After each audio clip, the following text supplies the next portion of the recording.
लग्न सोहळा म्हटलं की कन्यादान, कन्यादान म्हटलं की फर्निचर आणि फर्निचर म्हटलं की साई कमल फर्निचर. आपल्या बजेटमध्ये लग्नाचे पॅकेज उपलब्ध. तसंच कपाट, showcase, bed, dressing, dining, teapoy, sofa set या वस्तूंनी परिपूर्ण सप्तपदी पॅकेज उपलब्ध. याचबरोबर टेबल, खुर्ची, आराम खुर्ची, वॉर्डरोब, डबल बेड तसंच सोफ्याच्या वेगवेगळ्या व्हरायटीज. अर्थात घरासाठी आवश्यक ते सर्व फर्निचर म्हणजेच संगमनेरमधील साई कमल फर्निचर. साई कमल फर्निचर इथं ऑर्डर प्रमाणे सुद्धा फर्निचर तयार करून मिळेल. आजच भेट द्या साई कमल फर्निचरला. प्रोप्रायटर गणेश साहेबराव सातपुते, वसंत लॉन्स समोर, संगमनेर. मोबाईल 98 814 73 753 आणि 98 902 61 272.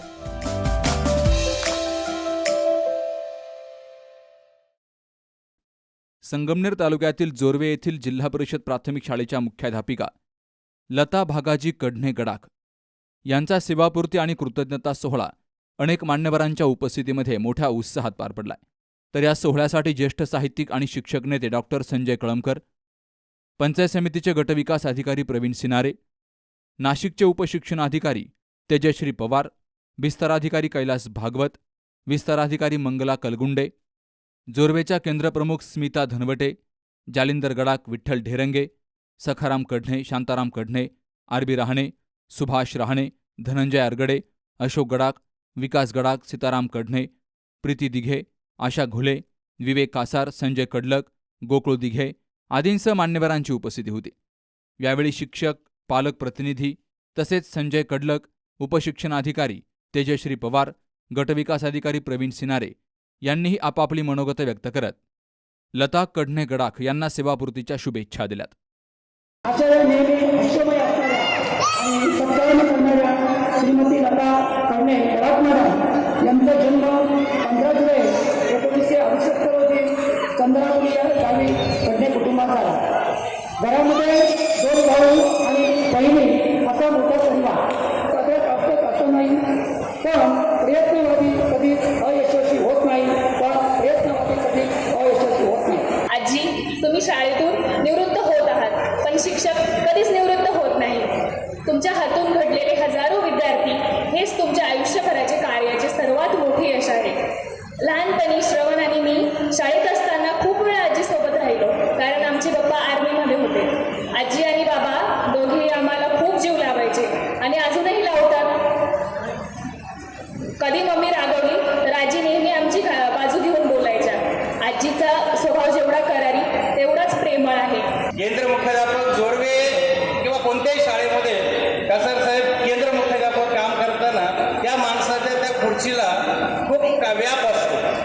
अगदी आमच्या कोणत्याही शाळेमधून 10-20 शाळेमधून माणूस गेला, छोट्या छोट्या अपेक्षा असतात, पेन दे, कार्बन द्या, टाचणी द्या. पण केंद्र प्रमुख लता भागाचे आपलं केंद्र मुख्याध्यापिका कडणे मॅडम यांनी कधीच कुणाला नाही म्हटलं नाही. प्रसंगी पदरमोड केली. आज नुकतं शाळेचं ऑडिट काय सोशल ऑडिट आलं होतं. मॅडमनी ते ऑडिटर त्यांच्या सगळ्या पद्धतीचं कागद देणे वगैरे सगळा प्रशासकीय भाग सांभाळला. मॅडम, आपण केलेल्या ह्या चांगल्या कामाचीच ही पावती आहे की एवढे अपतेष्ट आणि असा हा सुंदर दिमागदार कार्यक्रम या ठिकाणी होतो. तसं तर प्रशासनातील जेव्हा कर्मचारी अधिकारी आम्हाला सोडून जातात तेव्हा आमच्यासाठी एकदा असा विराचा क्षण असतो. कारण की प्रशासनात नेहमी असं म्हटलं जातं की आमचे कार्यालय असतील, आमचे क्षेत्रीय कार्यालय असतील, हे आमचे 20 ते 30% चांगले कर्मचारी, चांगले अधिकारी चालवत असतात. मी तर कोणाला नाव नाही ठेवणार निश्चितच, पण निश्चितच या 20-30% जे आहे, जे उल्लेखनीय कामकाज करणारे आमचे जे शिक्षक, मुख्याध्यापक, शिक्षण विभागाचे इतर सर्व कर्मचारी असतात, त्यात मॅडमचं नाव घेता येईल. कारण की मी जिल्ह्यात जवळपास 3 वर्षापासून कार्यरत आहे. मागच्या 1 वर्षापासून संगमनेर तालुक्यात आहे आणि खूप उल्लेखनीय कामकाज आमच्या शिक्षण विभागाने केलेले आहे आणि मॅडमचा सुद्धा त्याच्यात खूप मोठा वाटा आहे.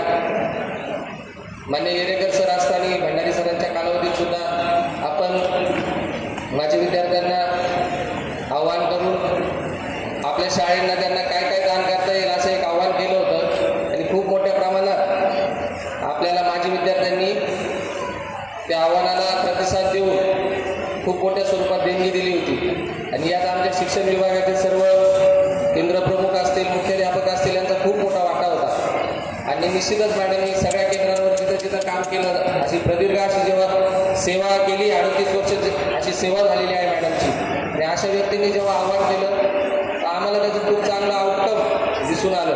आपलं सर्वस्व जागेवर थांबेल अशा प्रसंग येऊन देखील मावशी थांबली नाही. तिचं समाजसेवेचं व्रत, शिक्षणाचं तिने हाती घेतलेलं वस आहे तिने चालू ठेवलं.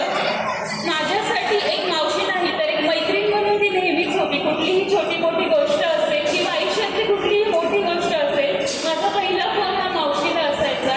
नातेवाईक असो, मित्रमंडळी असो किंवा समाजातील कोणी असो, कुठलीही छोटीशी अडचण असो, आर्थिक असो, सामाजिक असो, लग्न समारंभ असो किंवा कुटुंबातील कुठला मोठा प्रसंग असो, मावशी ही नेहमी एका मिनिटात तिथे उभी असायची. यावेळी सत्कारमूर्ती लता भागाजी कढणे गडाख यांनी सेवापूर्ती निमित्तानं भावना व्यक्त करत सर्व मान्यवरांचे आभार मानले.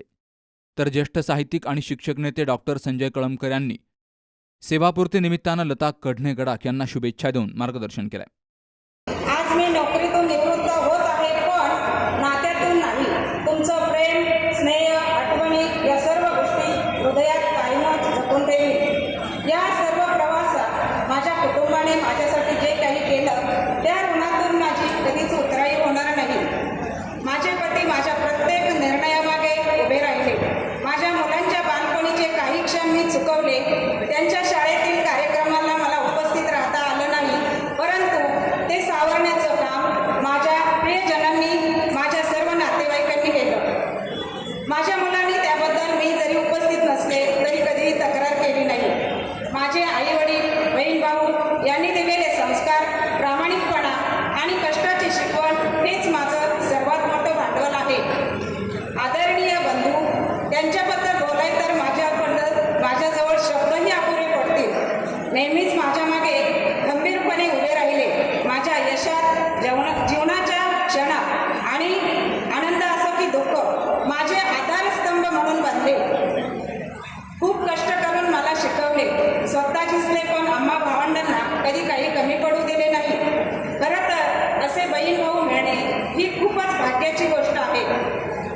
माझे आदरणीय हिवरगावचे दादा यांच्यापेक्षा मी खूप वयाने लहान असूनही त्यांनी माझा प्रत्येक निर्णय मान्य केला आणि मला आधार दिला.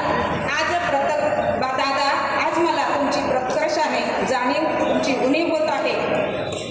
आदरणीय वरिष्ठ अधिकारी, आपले नेहमीच मार्गदर्शन मिळाले, आपले मनपूर्वक धन्यवाद. माझे सहकारी शिक्षक, आपण एकत्र काम करताना एकमेकांच्या सुखदुःखात सहभागी झालो. सर्वांनी मिळून शाळेची प्रगती केली. या प्रवासातील प्रत्येक सहकारी माझ्या आठवणीत कायम राहील. मॅडमची नात बोलली. मुलीनं अमेरिकेतून जो संदेश दिला तो ऐकताना एक आई म्हणून त्यांच्या डोळ्यामध्ये आलेलं पाणी मी पाहिलं आणि आमचे आदर्श शिक्षक बोलले, ग्रामस्थ बोलले, सगळ्यांच्या बोलण्यामध्ये प्रामाणिकपणा होता. म्हणून हा प्रामाणिकपणा हेच खरं ताईंच्या यशाचं गमक आहे, कर्तृत्वाचं गमक आहे असं मी समजतो. सर त्यांच्या शेजारी बसले. मला वाटतं 6 वर्ष झाले ते रिटायर होऊन. चेहरा अजून तसा काही दिसत नाही. हे मला वाटतं मॅडमचा त्यांना जो आधार आहे त्याचं हे कारण असावं. ते गणिताचे शिक्षक आहेत पण चेहरा मात्र सगळे गणितं सोडवल्यासारखं आहे. त्यांचा संसाराचं गणितसुद्धा त्यांनी उत्तम पद्धतीनं जुळवलेलं आहे. आणि मॅडमच्या बाबतीत सांगायचं झालं तर वाचन आहे, चित्रकला आहे, स्वतःचा स्वधर्म त्यांनी पाळलेला आहे. जो माणूस स्वधर्म पाळतो तो आयुष्यामध्ये आनंदी राहतो आणि दुसऱ्याला आनंदी करतो. स्वधर्म म्हणजे हिंदू, मुस्लिम, ख्रिश्चन तो धर्म नाही. प्रत्येक माणसाचा एक धर्म असतो. गल्लीमध्ये एखादी भांडकुदळ बाई असते, तिचा धर्म असतो स्वधर्म, भांडायचं. ती 8 दिवस जरी शांत बसली तर गल्लीला करमत नाही. ही का भांडत नाही? कारण तिचा स्वधर्म आहे भांडणं. तसा मला वाटतं मॅडमचा स्वधर्म गरिबांच्या, उपेक्षितांच्या, शेतकऱ्यांच्या मुलांना शिकवणं, मुलींना शिकवणं आणि सेवानिवृत्तीपर्यंत त्यांनी तो स्वधर्म पाळला, म्हणून आज ते एवढ्या प्रसन्न दिसत आहेत. आता सगळी पिढी नवसाला झालेली आहे. 2000 नंतर कुणीच तसं झालेलं नाही, सगळे नवसाचे आहेत. मग हे जे घडतंय यानं शिक्षकानं शिकवल्याचा फायदा जर मुलांना होत नसेल तर त्याला खरं समाधान मिळणार. म्हणून आजचा शिक्षक हा फक्त सुखी आहे, समाधानी नाही. आर्थिक बाबतीत तो संपन्न आहे, त्याला शिकवायचं पण शिकवू दिलं जातं. सुख आणि समाधान यात बदल आहे. सुख म्हणजे काय, समोर पंचपक्वानाचं ताट आहे म्हणजे सुख आहे, पण ते पचत नाही म्हणजे समाधान नाही. झोपायला फोमची गादी आहे म्हणजे सुख आहे, पण त्याच्यावर झोपच लागत नाही म्हणजे समाधान नाही. आज आमच्या प्राथमिक शिक्षक शिक्षिकेंना भरपूर पगार आहे म्हणजे सुख आहे, पण शिकवण्याचं समाधान मात्र मिळत नाही. त्यामुळं आजचा समाज घडत नाही असं माझं निरीक्षण आहे. म्हणून या ठिकाणी आमच्या केंद्रप्रमुखताई असतील, विस्तार अधिकारी असतील, त्यांचं काम आहे की आपण जावं शाळेत, पण त्या तरी काय करतील, त्यांनाही नको ते कामं दिले जातात. यावेळी जोर्वे, वडगाव पान, हिवरगाव पावसा, सर्व केंद्रप्रमुख, शाळा व्यवस्थापन समितीचे अध्यक्ष सदस्य, जोर्वेचे सरपंच, उपसरपंच सदस्य, शिक्षक, ग्रामस्थ आणि कढणे गडाख परिवारातील नातेवाईक मोठ्या संख्येनं हजर होते. कार्यक्रमाचं सूत्रसंचालन नंदकुमार रहाणे यांनी करून सर्वांचे आभार मानले. Sukhdev Gadekar, C news Marathi, Sangamner.